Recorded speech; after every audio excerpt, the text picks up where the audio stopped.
Hola, ¿cómo están? Bienvenidos a una cuarta sesión de Derecho Crítico. El día de hoy vamos a conversar sobre una norma que ha sido recientemente publicada, que es la Ley 31018, que suspende el cobro de peajes en la red vial nacional, departamental y local concesionada durante el estado de emergencia. Y habrán escuchado en varios medios de comunicación de que el Poder Ejecutivo siempre estuvo en contra de esa norma. La ministra de Economía y Finanzas ha declarado que van a presentar una acción de inconstitucionalidad contra esa ley, e incluso también días previos a la publicación de la norma, la presidenta de OCITRAN, que es el organismo regulador de infraestructura de transporte de uso público, entre ellas las carreteras, también se pronunció en contra, diciendo que nos iba a generar una serie de problemas como Estado por las demandas ante tribunales arbitrales. Pues bien, ahora vamos a analizar un poco este marco constitucional, explicándolo en términos muy sencillos y explicar también por qué habrían problemas generados por esta ley. Sin más, pasemos. La Constitución Política del Perú, en su artículo 62, señala que las personas tienen libertad para contratar en un momento determinado según las normas vigentes en ese momento. De igual modo, señala que los conflictos derivados de esa relación contractual se solucionan o en el Poder Judicial o en un tribunal arbitral, dependiendo de cuál vía se haya optado en el contrato. Asimismo, se hace referencia a unos contratos en particular. Estos son los contratos ley, que el Estado les da dicha categoría para darle más garantías y seguridad al privado. ¿Cómo así? Bueno, las normas que están vigentes al momento en el que se suscribe este contrato van a seguir rigiendo a futuro a lo largo de la vida del contrato. Si más adelante sale una norma diferente, esta norma no va a afectar a este contrato ley. Y señala también que los términos contractuales no pueden ser modificados por leyes u otras disposiciones de cualquier clase. Esta última parte del artículo 62 es lo que ha dado pie a que especialistas invitados en medios de comunicación diferentes señalen de que la ley 31018 es inconstitucional. Y ello no es tan exacto, porque esta parte de la norma amerita que se haga una distinción entre los contratos suscritos entre privados y los contratos suscritos entre el Estado y el privado. Y para el primer grupo, que son contratos entre privados, no debe perderse de vista el artículo 2, inciso 14 de la Constitución, el que señala que hay libertad para contratar con fines lícitos siempre que no se contravengan las leyes de orden público. ¿Esto qué quiere decir? Que los contratos siempre van a tener que fijarse en las leyes. Si en el futuro sale una ley que cambia las condiciones por las cuales se celebró un contrato en el pasado y evita que, por ejemplo, se venda un bien, entonces a futuro ya no podrá venderse ese bien. Ese contrato termina modificándose. Esto ocurre cuando sale una norma legal que afecta de manera general a contratos entre privados. Sin embargo, la situación no es así en el caso de los contratos entre el Estado y el privado. Al respecto, el Tribunal Constitucional en diferentes sentencias ya ha evaluado esa parte del artículo 62. Puntualmente en el expediente 02488-2004, el tribunal ha dispuesto que, por regla general, debe primar la libertad contractual y, por lo tanto, el contrato y sus términos deben ser inmunes, no pueden modificarse, es un documento cerrado. Pero existe una excepción. El tribunal sostiene que cuando media un interés público y hay derechos vinculados a estos, entonces es posible que el contrato y sus términos puedan ser modificados por el Estado. Es una suerte de reabrir el contrato. Entonces, de presentársele la ocasión al Tribunal Constitucional de pronunciarse sobre un caso como este, tendrá que ponderar el derecho a la libertad contractual del privado de mantener los términos contractuales de su contrato versus el derecho o derechos asociados a este interés público relevante para el Estado. El tribunal hará un test y de allí concluirá si procede a mantener los términos del contrato o si estos pueden ser modificados por el Estado.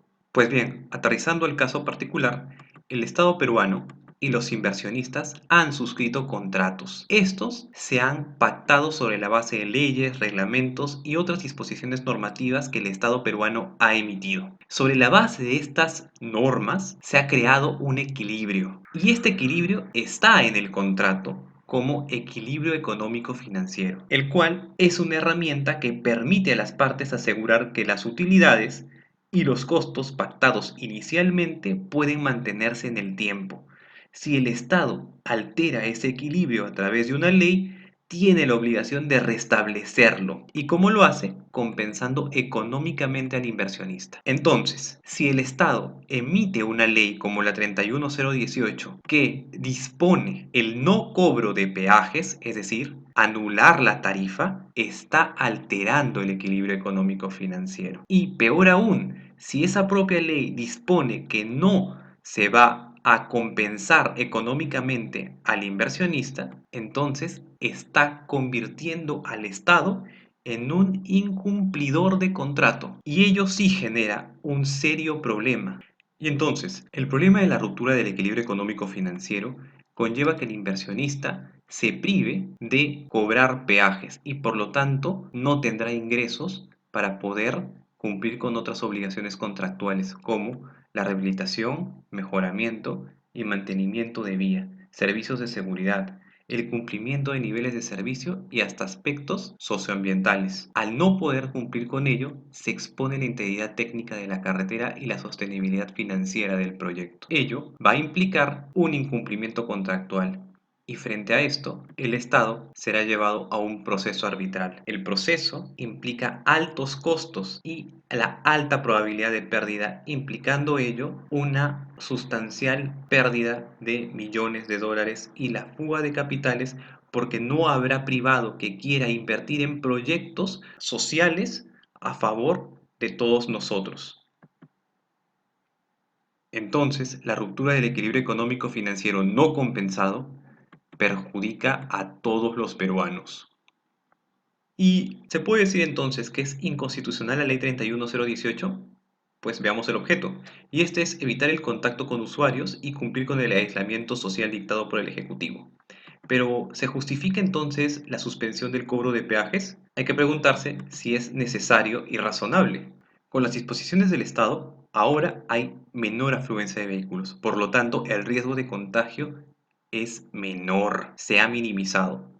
Por otro lado, el contacto entre el conductor de un vehículo y la persona que está en la caseta cobrando el peaje es mínimo. Es menos riesgoso que el contacto que tiene una persona con el cajero de un supermercado o con quien vende abarrotes en una tienda. Además, ¿hay otras medidas menos gravosas? Pues sí, se puede dotar al personal que está en las casetas de más equipos de protección o de equipos de protección que tengan mayor calidad y que neutralicen, tanto como sea posible, la exposición al contagio. También se pueden implementar sistemas automatizados.